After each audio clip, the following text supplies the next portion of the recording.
Hello hi അസ്സലാമലൈക്കും. എന്താണ് വിശേഷം? എല്ലാവർക്കും സുഖല്ലേ? ഷെരീഫ് കേട്ടോ, മണ്ണാർക്കാട് ഷെരീഫ് ഇവിടെ. അപ്പൊ ഞങ്ങളെല്ലാം പറഞ്ഞ് നോമ്പൊക്കെയാണ് വരുന്നത്. ഞങ്ങളെല്ലാം ഷെരീഫിന്റെ അടുത്ത് പറഞ്ഞ് ഒത്തുതീർപ്പാക്കിയല്ലേ ഷെരീഫേ അല്ലേ? അപ്പൊ എല്ലാം പൊരുത്തപ്പെട്ട് അന്ന് ഞാനും അവനോട് പൊരുത്തപ്പെട്ടിരിക്കുന്നു.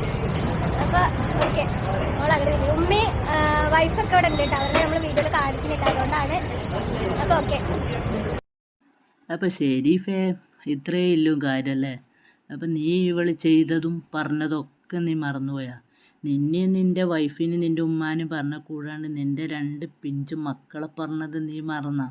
നീ ഇത്ര വേഗം ഇവക്ക് പൊരുത്തപ്പെട്ടു കൊടുക്കാൻ? അപ്പോൾ ഒരു പെണ്ണ് എന്ത് വന്ന് പറഞ്ഞാലും ഇതുപോലെയാണല്ലേ ആണുങ്ങന്മാർ എല്ലാം പൊരുത്തപ്പെട്ടു കൊടുക്കലും ക്ഷമിച്ചു കൊടുക്കലും. ഇത് വേണ്ടായിരുന്നു കേട്ടോ ഷെരീഫേ. കാരണം എന്ന് വെച്ചാൽ ഇതെല്ലാം ഇവക്കൊരാളാണ്. കാരണം ഇവൾ വായി തോന്നുന്ന വിളിച്ച് പറയലും വിളിച്ച് പറഞ്ഞു കഴിഞ്ഞ് വന്നിട്ട് പിന്നെ ഒരു പൊരുത്തപ്പെടിക്കലും, അത് ഇവൾ ഈ പരിപാടിക്ക് ഒരു ആക്കം കൂട്ടലാണ്. ഒരിക്കലും ക്ഷമിച്ചു കൊടുക്കരുത്.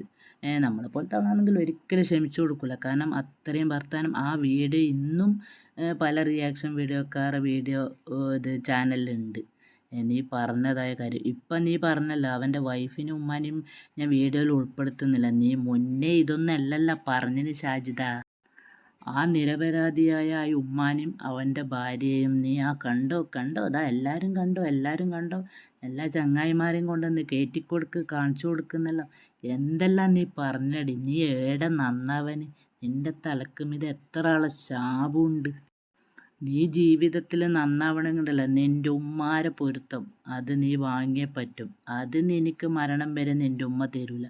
കാരണം അങ്ങനെ ആ പെണ്ണുങ്ങളെ നീ പബ്ലിക്കിലിട്ട് നാറ്റിച്ചിന്. നീയെല്ലാം ഒരു മനുഷ്യനടി. എന്നിട്ട് ഇതിനു മുന്നേ അവളെ വീട്ടിൽ പോയിട്ട് കുറേ നാടകം ഇവളങ്ങനെ കളിച്ച്. ഇവൾ നാടകത്തിന് അഭിനയിക്കാൻ ഇവൾ ഫസ്റ്റാണ്. കാരണം അന്നേരം പറഞ്ഞാൽ ഞാൻ മമ്മൂട്ടിയിലപ്പം അഭിനയിക്കാൻ പോകുന്നുണ്ട്, അവിടെ പോകുന്നുണ്ട്, ഇവിടെ പോകുന്നു. പക്ഷേ എവിടെയും ചാൻസ് കിട്ടിയിട്ടില്ല. കാരണം ഇവളെ കയ്യിൽ ഇപ്പം അത്ര ശരിയല്ല.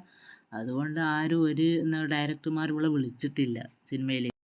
ഷെരീഫിനെ കാണാനായിട്ട് പോയില്ല, അവിചാരിതമായിട്ട് കണ്ടുമുട്ടിയപ്പോൾ എന്തെങ്കിലും ഒന്ന് പറയേണ്ടതെന്ന് ചൊല്ലി അങ്ങനെ പറഞ്ഞ് ഞാൻ ചെയ്തതെല്ലാം പൊരുത്തപ്പെട്ട് തരണം, അങ്ങനെ ആക്കണേ അങ്ങനെ. അപ്പോൾ ഷെരീഫ് ഓക്കെ ഇൻഷാ അള്ളാ കേട്ടാ. ഷെരീഫിന് വേറെ ഒന്നും പറയാനില്ല. കാരണം നീ ക്യാമറ ഓണാക്കി വെച്ചിട്ടാണല്ലോ പലതും കളിക്കുന്നത്. നീ മുമ്പേ നിൻ്റെ സ്വന്തം വീട്ടിൽ നിൽക്കുമ്പോൾ ഇങ്ങനെയാണ്. നിൻ്റെ വീട്ടിലേക്ക് ഒരാൾക്ക് വന്നുകൂടെ സംസാരിച്ചുകൂടെ? എല്ലാവരും നീ വീഡിയോ പിടിച്ച് പിന്നെ ചാനലിൽ പുറത്തിറക്കുന്നതുകൊണ്ട് നിൻ്റെ അടുത്ത് ആരും വരത്തില്ല. അപ്പോൾ ആ പരിപാടി നീ ഇതുവരെ നിർത്തിയിട്ടില്ല അല്ലേ ഷാജിദ?